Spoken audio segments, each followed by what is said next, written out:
Ang laman nito, yung picture, hindi ko na ipapakita kasi confidential. Picture, DS-160, tapos yung guaranteed letter na galing sa opisina, tapos yung appointment confirmation. Yun na yung palagay dun, schedule, tapos yung mga basta halos lahat na. Tapos picture. Tapos binigyan kami ng tip kung ano yung mga susuti namin. Casual lang naman yung polo with collar.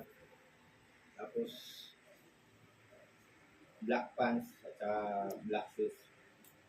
Yun yung sabi sa opisina. Then December 8, 7 AM kasi yung schedule ko, masyadong maaga. Kaya nag-ano na lang ako na joyride kasi mahirap din mag-commute. Galing dito sa amin, General Trias. Tapos umuulan pa noon kahapon ng December 8. Maulan. Kaya nag-joyride na ako. May kapote naman. Saka hindi na magalakasan yung ulan. Dumating ako doon 6:20. 7 AM naman yung schedule ko. Kita ko doon agad yung pila. Kaya pumila na rin ako. Pero nagtanong muna ako kung ano. Siyempre makikita nyo, halos lahat ng nakapila doon may dalang brown envelope. Tapos saglit lang kayo na.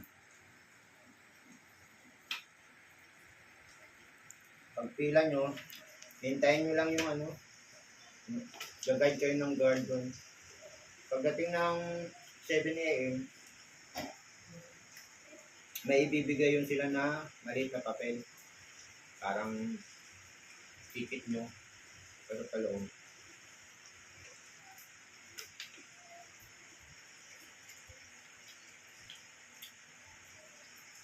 Tsaka tungkol pala sa mga dress code, hindi sila maigpit.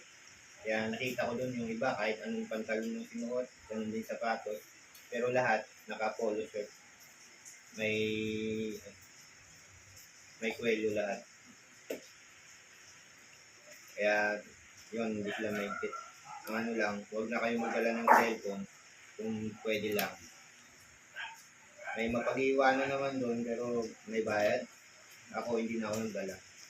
Kahit anong gadget, hindi na ako nagdala. Ito lang dinala ko. Then pag nakapasok na kayo, parang unang step,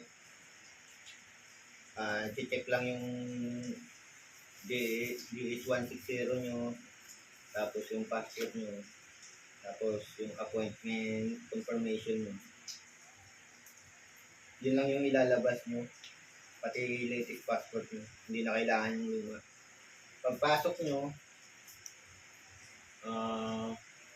second step, yung latest passport nyo, lalagyan nyo ng sticker. Parang may QR code yung sticker. Hindi nakatulad nito. Basta dito nila ilalagay yung sa latest passport nyo. Tapos, ticket yung pangalan mo. Then, sunod dyan, yun na, biometric at saka picture na. Tatanong lang dun sa inyo yung pangalan mo at saka yung date of birth mo. Pagkatapos nun, wala na. Kaya uwi na naman. Almost nagtagal lang dun sa processing, mga 10 minutes. Mabilis lang. Kaya uwi na naman. Then kinabukasan, 10:45 naman yung schedule ko, December 9, sa US Embassy. Ganun pa rin, polo shirt. Ganun. Saka huwag na rin kayo magdala ng cellphone. Saka maulan ngayon, magdala na lang kayo ng payong. Kasi yung payong doon, napakaliit lang, 150. Siyempre, negosyo na yun. Tapos pag may cellphone kayo, may maiiwanan naman, may mag-aalok doon na pwedeng muiwan. Pero syempre ako, hindi na ako nagdala. Saka hindi na rin ako bumili ng payong. Ito yung ginawa kong payong. Bumili ako ng may plastic yung envelope. Kasi sayang yung 200 at saka 150. Ganun pa rin, nakita ko din doon, hindi rin sila maigpit sa dress code. Kahit anong pants lang din yung nakikita ko, iba-ibang kulay, ganun din sa sapatos. Pero lahat naka-polo shirt pa rin. Matagal lang doon sa pila, kaya kahit nasa pinakadulo kayo na pila, kasi kanina ang dami namin. Dumating ako doon alas 9, ang haba na ng pila, pero nasa dulo na nga ako, tapos nadugtungan pa yun hanggang humaba pa ulit. Doon lang kami tumagal sa pila na yun. Siguro mga 30 minutes. Ganun lang, 40 minutes lang ako tumagal sa pila. Pero mabilis lang din. Pagpasok niyo doon, pagpasok niyo sa tent, may pila na naman doon. Ilalabas nyo na yung guaranteed letter nyo na galing sa opisina. Tapos yung latest passport nyo. Yun lang yung ilalabas nyo. Wala na silang hihingin. Tapos lupupin nyo ng 1/4. Ganun. Yung guaranteed letter nyo. Tapos sa latest passport nyo, susupit nyo lang dyan. Yan, ganyan lang. Ganyan yung itsura nyo. Yung guaranteed letter nyo, saka yung latest passport nyo. Bibigay nyo lang doon kasi titingnan nila yung sticker mo. Yung sa pangalan mo doon. Saka magtatanong nila kung ano yung oras ng schedule mo. Tapos makikita nila doon sa master list yung pangalan mo. Pasok ka na ulit. Doon, makakapasok ka na ng embassy. Pagpasok doon sa loob, may mga nag-guide doon. Dire-diretso na kayo nun. Hanggang sa security check. Wala, ano naman, hindi naman naigpit. Dire-diretso kayo hanggang first step. Yung first step nila, Pinoy naman yung nagtanong doon sa first step. Tinanong lang, tiningin muna to, bibigay mo. Tapos, ang tinanong niya sa akin, kung ilang taon na ako nag-backho,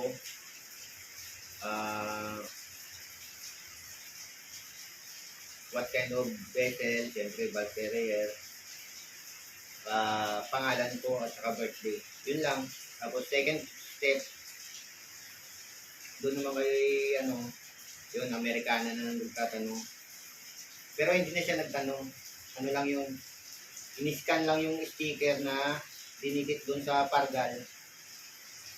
Itututok mo lang yung sa kanya, magsabi naman siya na i-scan niya.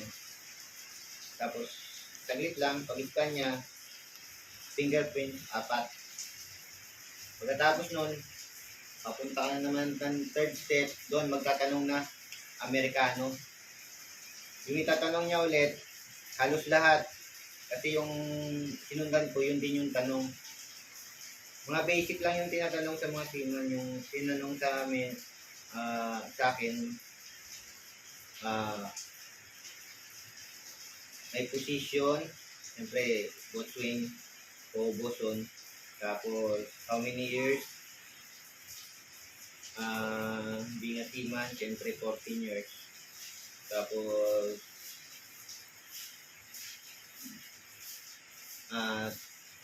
type of ship, bulk carrier. Okay na. Tapos siya yung magsasabi na approve ka na.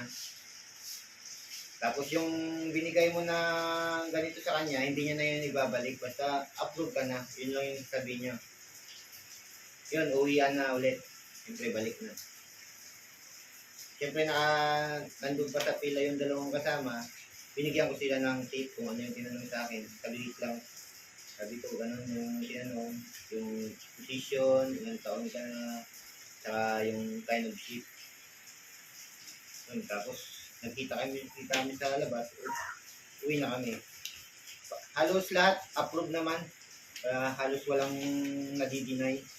Pag SEMA na, hindi ko alam sa ibang, kasi C1D lang naman yung kinukuha namin. Yun lang mga boss. Salamat. Bye-bye.